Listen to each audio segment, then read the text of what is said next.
Jumlah penumpang kereta cepat Jakarta-Bandung (KCJB) alias WOSH yang berasal dari warga negara asing (WNA) mencapai 87.077 orang. Angka ini dibukukan selama Januari-Maret tahun 2025.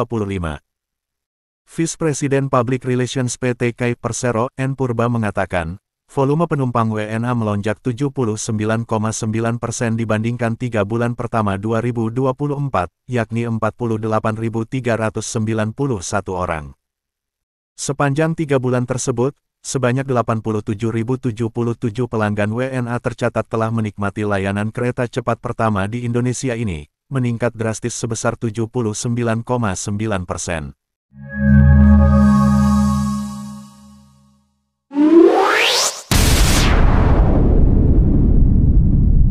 Perkhidmatan Kereta Api Berkelajuan Tinggi HSR di Indonesia yang menghubungkan antara Jakarta-Bandung mengakui kebergantungan rakyat Malaysia sebagai penyumbang jualan tiket terbesar.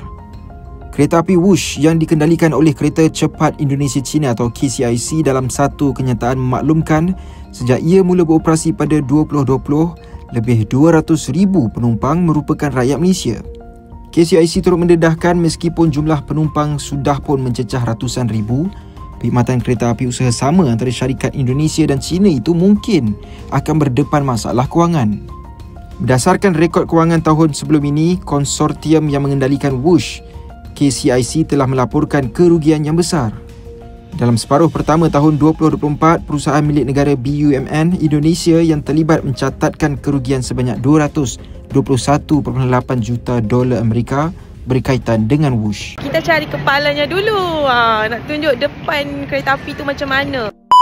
I dekat stesen kereta api Jakarta nak cuba naik train cepat kat sini. Kereta api cepat. Nama dia Woosh. Ingatkan roti boy, rupanya roti O. Dekat sini ruang VIP yang mana naik first class boleh tunggu dekat sini. So dia ada minuman. Lepas tu ada tunjuk timing dia nak berlepas tu kan. Dia ada toilet dekat sini. Toilet wanita. Itu dia. Excited sikit nak cuba naik kereta api cepat ni. Bagus lah, ruangan solat pun ada juga kat sini. Ramai gila orang. Saya dengar orang cakap kita cari kepalanya dulu. Nak tunjuk depan kereta api tu macam mana. Kepala kereta api. Train dah sampai stesen Halim. Nampak tak tu?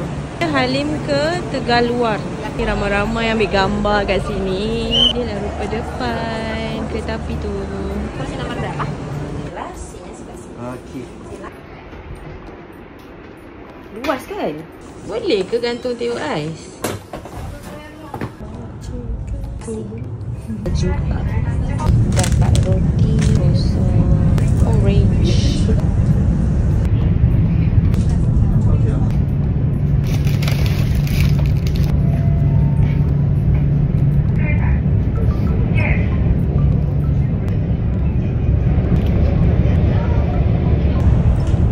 Dilarang berbaring.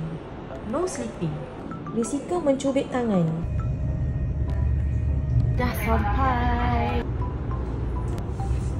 sampai Tegaluar. Kita pergi naik kereta cepat di Indonesia. Nak naik kereta cepat. Ni kereta cepatnya. Nanti kita tengok kereta cepat in real live. Jadi hari keesokannya aku naik Grab dari Charles Kauter ke Halim, RM61,000.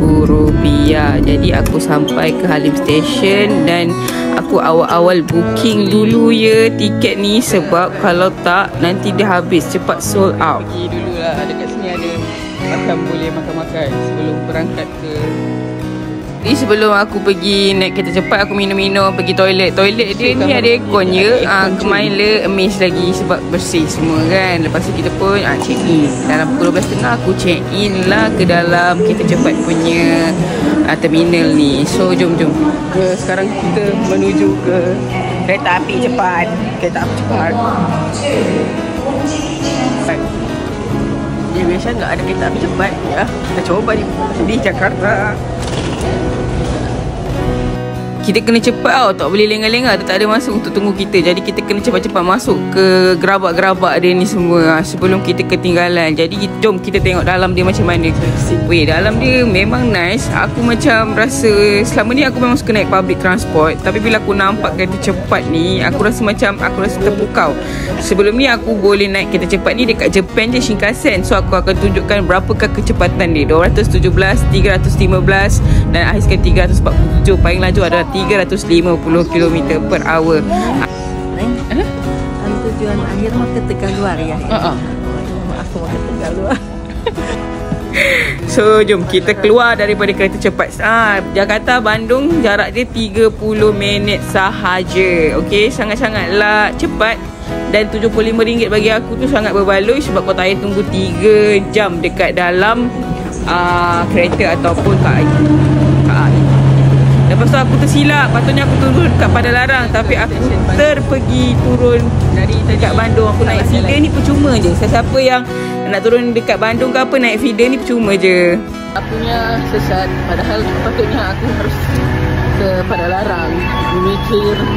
Saya fikir kena turun kat sini.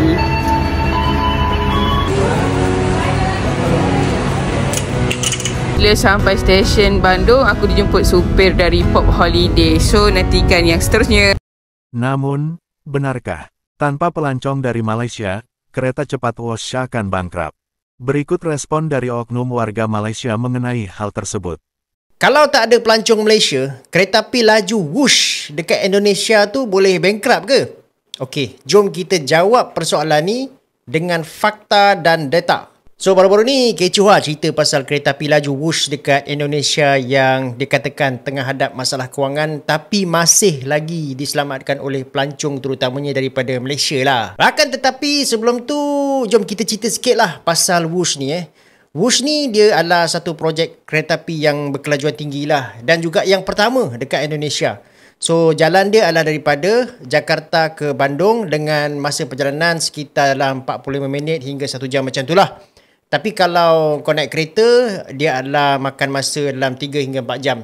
So, projek ni dibuat di atas kerjasama China melalui inisiatif Belt and Road dan dia telan belanja lebih kurang dalam 34 bilion ringgit lah. So, apa masalah utama kereta api laju Whoosh ni? Dia sebenarnya masih lagi tak dapat tampung kos yang tinggi yang cecah sekitar 34 bilion lah. Dan 34 bilion ni sebenarnya dia adalah satu bajet yang sangat tinggi dan jauh daripada sasaran asal iaitu 20 bilion. Jadi setakat ni apa yang berlaku ialah dia punya hasil dia masih lagi tak dapat nak tampung kos operasi lah. So dengan kata lain dia rugi.